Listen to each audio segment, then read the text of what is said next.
Welcome to the DMF. I'm Justin Younts. This is part three. So Yeah. I think if there's something you really, really like and it's something you'll go back to and you want to go back to, yeah, you might as well just own it. Yeah. It's gonna take one stupid thing to happen in the world. I don't know what it's gonna be, but you Yeah. can almost it's almost writing is on the wall.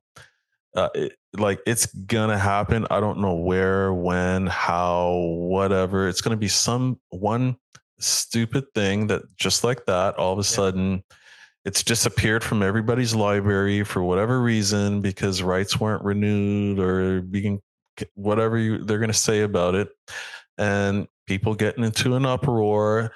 Well, Yeah. we're just gonna buy our stuff now. And we're just gonna go buy Blu-rays again, and all of a sudden you'll see Amazon trending Blu-ray players. Yeah. It's like, I, um, I think if they want to prevent that, what they could start doing is start looking into more ways to say you actually own this, like giving you like iTunes used to give you like a physical copy, like a physical file that you would yes, have. I yeah, think something like that where you have it. Maybe you have to pay a little bit more. I mean, that's probably what they'll do is be like, okay, you can have this license here, but then you're going to have to pay for this. Because I don't see how else they because like you said, otherwise they're going to go straight back to physical media. The problem with the physical media is it's just it's encumbersome. it's Yeah, cumbersome. We've become like when I'm in New York, I'm like I can't keep buying, Blu-rays and since I don't have space to keep putting, all this physical media. So what I think they could maybe do is like maybe do something where like, you got the physical media, but there's some way you can put it onto the set top so you have both maybe. So you have like the both best of both worlds, almost like Y- you're creating your own on demand. Oh wow, there you go. There's y- there's there's the new idea. yeah. Create your own like you are able to make your own Netflix or something. Like I've always wanted them to do something like where you have like the Netflix, like they have like the channels where like Yeah, Repairman has like a South Park channel where they just show old episodes on a continuous loop. And I feel like yeah. that something like that would be interesting where like you could put a couple of movies on and just have them run on a continuous loop or add to that, like kind of creating your own program. I don't know. That's kind of Uh, where I see it. But I think, yeah, I think, and I shouldn't say this because I have to go back and look at it. yeah, I feel like I'm hesitant to say it just in case I'm off about it, but the Plex is out there as a platform, and I mm, feel like I think they may allow you to do something to that degree. It's been a while since I've looked at it, right? yeah. Um, so I think we're gonna be there sooner than you think, That'd right? be cool. I mean, Yeah, because there's that time where you used to have to buy like you'd have to buy it on iTunes, but then if you wanted it on Amazon, you'd have that, and they've kind of created a thing where now like I mean, some of the studios don't do it. I don't know why, but like they have the unlimited where it'll show up on, the Google movies and everything. So you're not having to buy the movie, 15 different times to put it on a different platform. on a But different platform. Yeah. exactly. So all right, so now moving on, let's move on to more of the filmmaking style of of stuff. Now, from what you talked about, you got to go on film sets. Was that kind of like your film school in some ways? It was. If you want to talk about making films, Yeah. I would definitely say it was, and okay with the right mindset, right? Mm, It's amazing if you go onto these things, just curious and wanting to learn and understand, like I did. Talk to all the departments as much as I could, observe. I mean, after a year of that, I think from the filmmaking standpoint, I understood how a set was run, right? And talk good. for those that like want that would want to do that, go about that. How would they get like? who would they call? What would they do to go about? So, film students, I always encourage them when they're leaving film school. I said, look, the best thing you can do is get on any set by any means necessary. If you've got to volunteer, if yeah, sometimes maybe crash it and volunteer, but whatever you got to do, just get on a bunch of sets. So it could be a situation where, for example, what was I gonna say? Sorry, I lost my train of thought slightly Well, you were because talking something's about you were yeah, talking about students, yeah, getting out of film yeah, school. getting on set. So what I would Yeah, recommend is get on there by any means necessary, right? yeah, And it doesn't matter if you have to volunteer. Listen, when I went on some of these sets, I was surprised that somebody would come up to me and said, "Hey, we need you to fill out a form," and I'm like, "Why?" "Oh, well, you're gonna get paid." I'm like, "Really?" yeah, I didn't expect that, and I would go on for anything. Like it didn't matter if I was doing a photo double, if I was doing a background thing, if I was doing whatever it was, yeah, if yeah. I was 14th AD on whatever production, and but I would go on anywhere, everywhere, small, big, music video, big production, whatever it was. I just went on. I just wanted to learn and understand it from all levels. So I've seen it from the bootstrap to the big productions. Yeah. And there's always something to learn, but the biggest thing I learned was how a set was run in the best conditions and the worst conditions, what everybody's role was, the departments and how they work together, and all the elements, everything you need to know as a director, right? The acting was something different. I think acting is underestimated in 2025. It's such an important job, and I feel like because there's a lot of famous people out there and they get thrown into stuff for obvious reasons, Yeah. that people think, oh, I could just that could be me on screen, I could do that, and it's like, Shall I add to that? Being an actor? Yeah. yeah, It's acting is a lot harder than what you think. You need to look at it more like being a doctor, because that's the amount of time you're gonna need to put into it to really to if you really wanna be great at it, because it's an all-day thing. You need to be working on something every day. You can't just casually do it. I went to conservatory. I went to another conservatory. I studied with this acting coach. I studied with that acting coach, and it takes a lot, because the thing that you want to have is to just be able to relax and be, especially with film. Film is all about just being relaxed on camera and going into it so that you're feeling it, because you don't want to bring in other things. You want the relaxation is going to allow you to go to where you need to go, whether it be crying, whether it be anger, where it's that. Because by being relaxed, you'll react to what's going on. You'll be able to, and it's I don't know. I think a lot of people watch, like you said, watch it on TV and go, "Oh, I could do that." And it's like some people innately can do that. But if you really wanna understand what you're doing and know how you're doing it, that's gonna take time, and then you've gotta be able to take notes. Somebody's gonna throw you and be like, a little bit here," and then you adjust to it. There's no time. You have to be prepared for almost everything. When I work on a film or anything, I'm reading it over and over and over again. I'm reading it in different voices, different languages. I'm taking it out of context and everything, so that I can, just dissect it as much as, like, where does it work? Where does it not work? It's not this like thing you just like, oh, you know what? I'm just gonna show up and let's just act. It's like, there's the grunt work of it, memorizing lines and knowing it, because you don't want to be thinking about lines. You want it to just be like I'm talking to you right now. yeah. So yeah, sorry. Listen, it. The work of an actor is one I really respect, and in the entire process, you could take a year and understand how a film set runs and all the departments and everything like that, Yeah. and maybe less just understanding that. But and even you can go into some of the other roles and understand that. But the the one of the actor, and like I said, I sometimes cringe when I hear people talk because they're like, "Oh, I could do."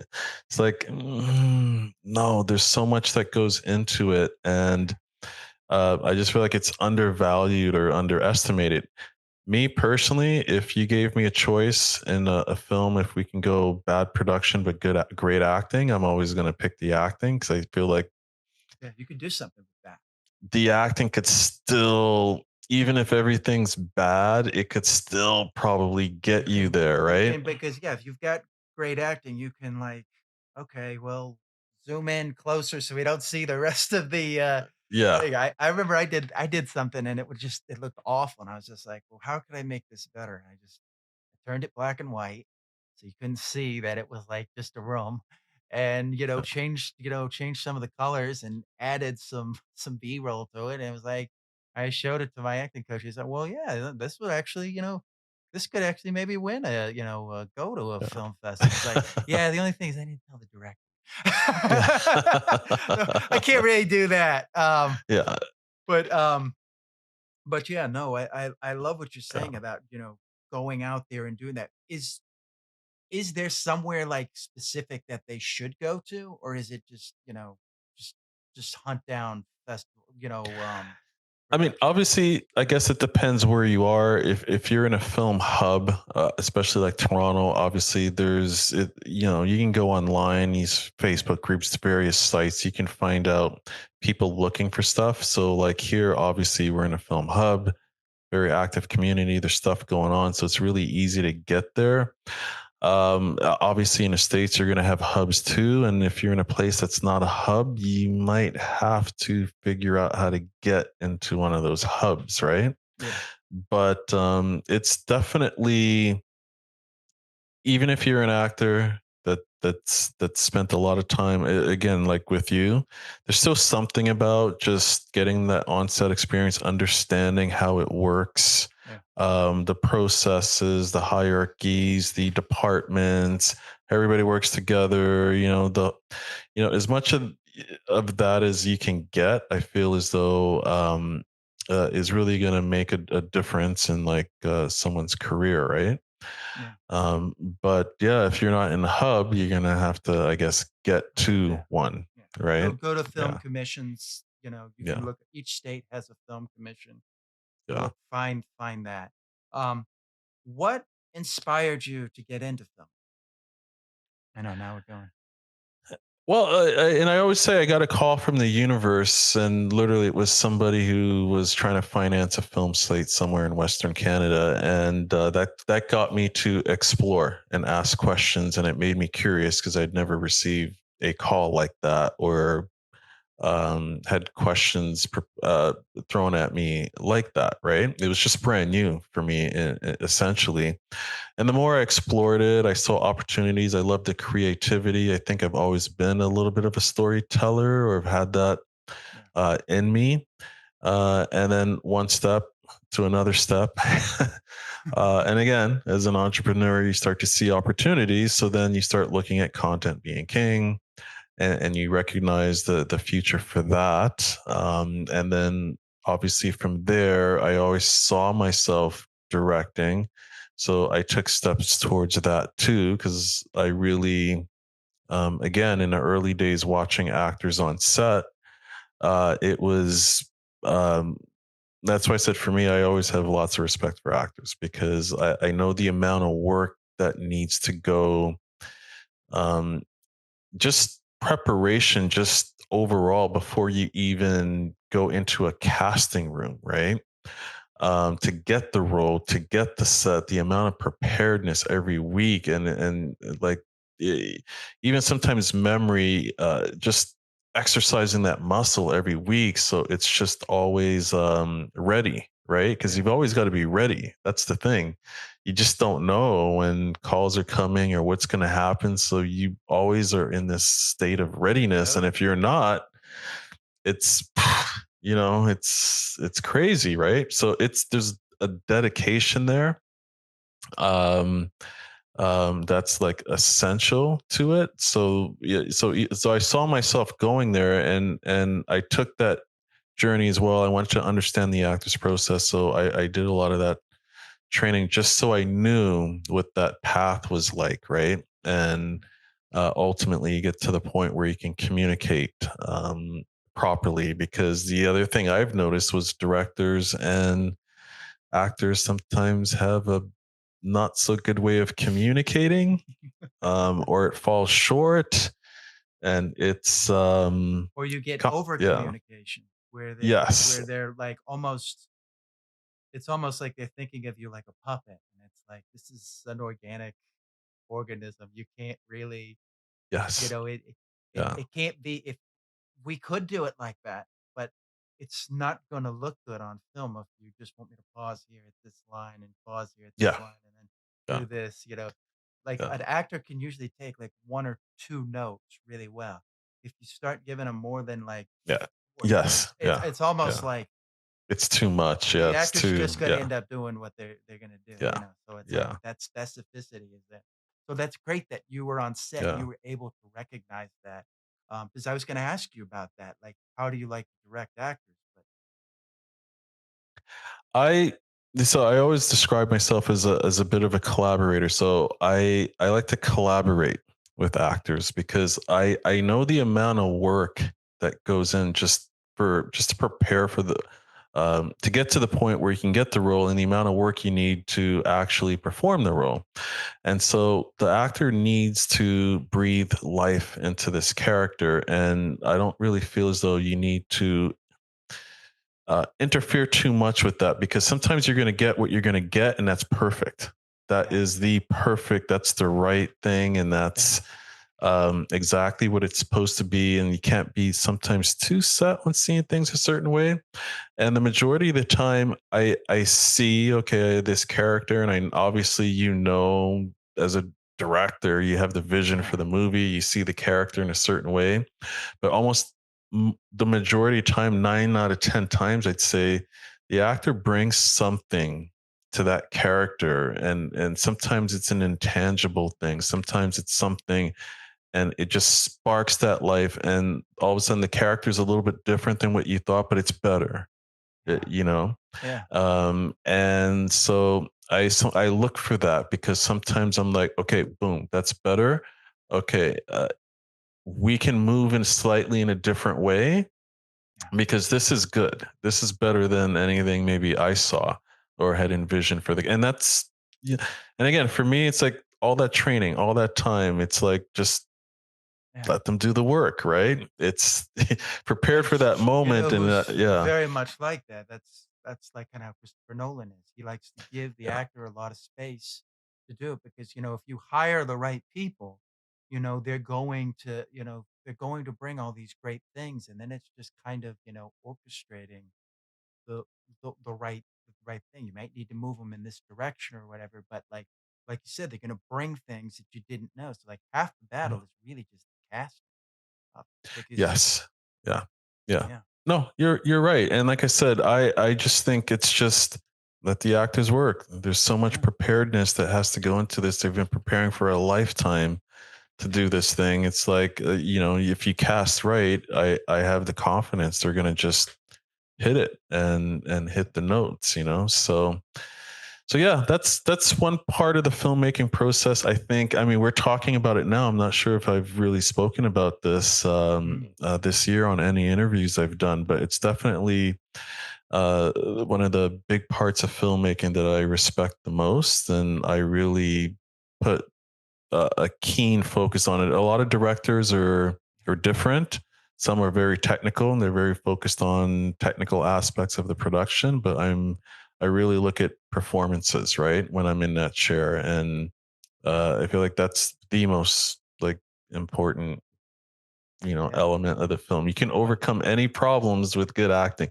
You can have a perfectly shot film, but if the acting yeah, sucks, it's like, then what are you gonna yeah, what are you gonna do? whew, What can I yeah. say? Um, so that moves us into your let's say let's call it your first. larger film. How about that? Is that fair to Yeah, say? the first Um, more notable, yeah. Originally, you were going to call it Excelsis. Is that correct? Yes.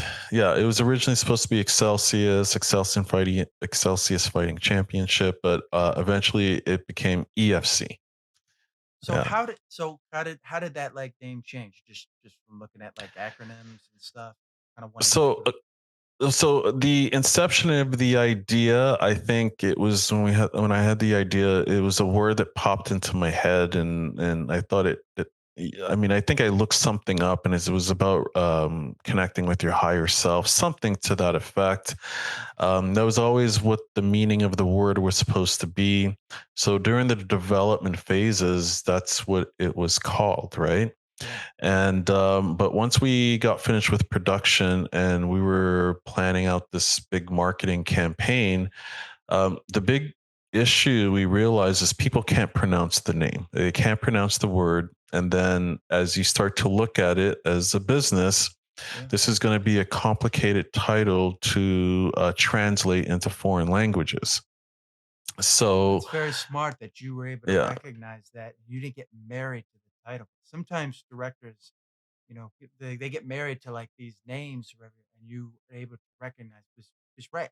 When I'm just looking at it, I was like, I don't yeah. know exactly how to say this. So that Yeah, was well, smart. that's a problem in and of itself. And from a marketing standpoint, obviously, we want to tag or associate with mixed martial arts. So when you Yeah. have the UFC, people see EFC, they're automatically making the tag or the association.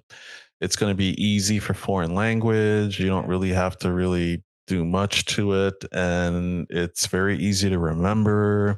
Just when I Uh, see you know, Excelsius, I think yeah, like it's Excalibur. complicated. Yeah, I think and yeah, Excalibur, yeah, Knights, yeah, Excelsior, so it's like yeah.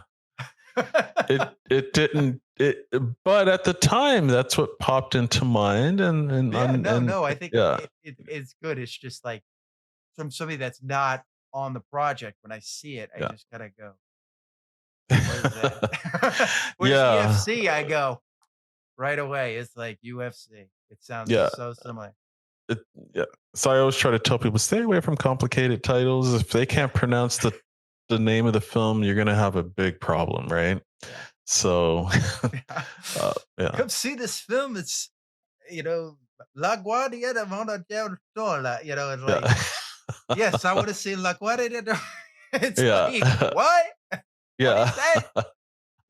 "What is that yeah. movie?" Um, did you ever think about did you ever wanna partner with, like, the UFC or any of those, or did you just think that, like, you didn't wanna deal with that?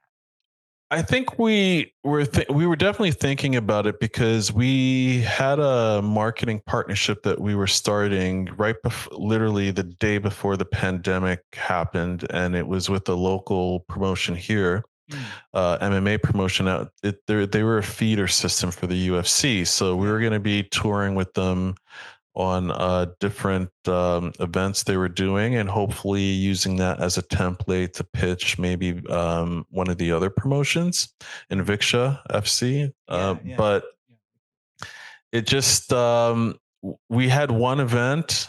It was literally the day before all the lockdowns happened, and even that day, it was kind of like something's going on in the world, and weren't even sure people. And then the next day, everything locked down. So that right, kind of got kiboshed a bit, yeah, and just over time, it just didn't things just didn't really play out like that so much in that regards. Plus, also EFC is the type of film. Also, it has. You feel like it's not just for like a mixed yeah, martial arts audience. It's it could be yeah, indie I fans, don't know drama if you, movie. yeah, Yeah, it's not like it's like Roadhouse where it's like, they're doing a bunch of the fighting's in there, but yeah. it's more story based, so probably that's why I was asking, I was like, did you want that, like, I'm sure their publicity would have been good, but would it have been the right publicity? It's kind of the question I think to Uh, ask. I mean, I guess all publicity is good. I mean, Halle Berry did it with Bruised. Okay. Obviously, and listen, for the UFC to partner with Halle Berry, big movie star, Yeah, it's like a win-win. yeah, She was at the events with Cyborg and the women there, and they promoted it and with Netflix because it was out on Netflix, another big brand. yeah, So I get it. For the UFC, they like to associate with the big names and the big brands because that's the level where their yeah, brand is. So that's what they want to do. So um, it made sense, and definitely her film was definitely like a fighter, even though it explored a lot of themes. I called it a good drama movie because mhm, fight fans didn't. The feedback I got from fight fans, they were a little disappointed because there wasn't enough yeah, fight action in it. But the feedback you get from drama movie fans is, they like that theme of yeah. motherhood and that whole exploration. So two different audiences, even though you had that as the backdrops, responding to it in, different ways, right? Like kind of So reminds me of like this that movie. I don't know if you saw The Iron Claw, which is yes, I did. Yeah, yeah. I couldn't finish it though, but You couldn't finish? Oh man, it's such a good. Yeah, yeah, but if they had like partnered with like the WWE or something, it's like it doesn't serve that audience because it's not it. That's a film that yes, it has wrestling in it, but it's about a family dynamic. That's really the core of the movie. So I could see them having the same reaction as they did with Bruce, being like, "Well, this isn't exactly what I was sold." Like there were people yeah, that were upset when the movie Drive came out because they marketed it like it was like gonna be a little bit like Fast and the Furious, and it's like it's nothing like that. It's yeah, it's a it's a dark, gritty drama. Drive is like like yeah, he drives, but like it's I wouldn't call it a driving movie. So like I think they tried to sue because they were yeah, offended when they saw the movie. So it's like you don't want that hassle of somebody coming and saying, "Well, I saw EFC and yeah, it didn't have the fighting I wanted." It's like, yeah, but yeah. it's like so Yeah. what can you do? Yeah. Although with that film, because we had lost a third of the story, right? Because one of the actresses had gotten like sick. So obviously, when No, we're I didn't know shooting, that. having a pivot like almost every scene because you're adjusting, trying to compensate for, okay, we may not be able to come back and do this, do that, everything. And and so we were kind of adjusting for that, and then there was a moment where we got hit with these crazy snowstorms and the studio breaks down, and our time to shoot the fight scenes was also cut short.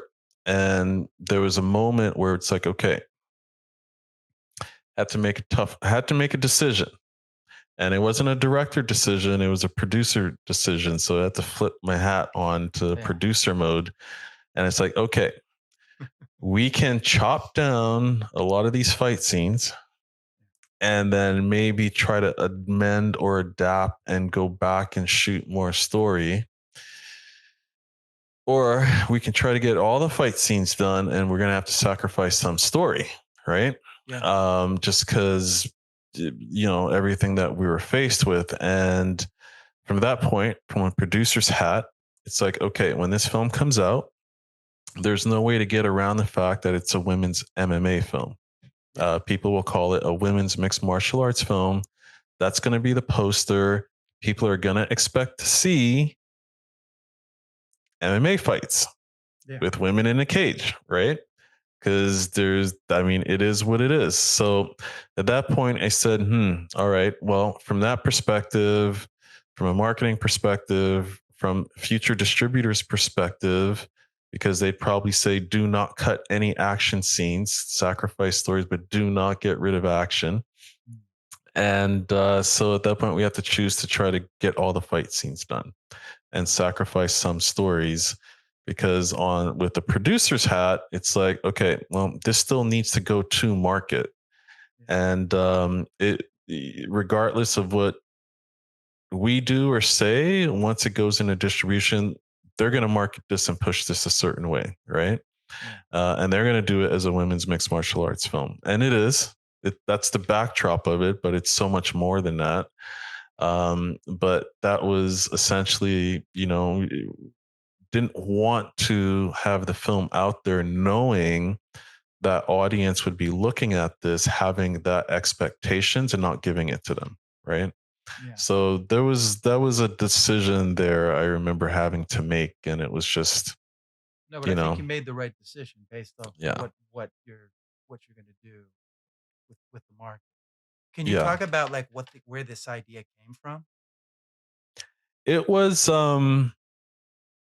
it came around a time when women's mixed martial arts was getting huge, right? And Ronda Rousey was Yeah. becoming big, and looking at the sport, it was, we were looking at a film that we were going to launch with, or at least again, which there was another film we were going to do that was not EFC. It was more connected to Bitcoin at the time. But when we're looking at the Yeah. scale of everything, it's like, there's a concept here that has not been done before that potentially has a built-in audience, right? Yeah. And there was a nice story already in the sense that if you look at all the sports drama films, obviously there hadn't been a women's mixed martial arts film done. It's relatively kind of a new sport, so there was nothing like that in the marketplace, right? Yeah. And if you looked at the top genre of movies, sports movies, they're all male centered, and those are the ones that made all the money. Please like, share, and subscribe. Thank you.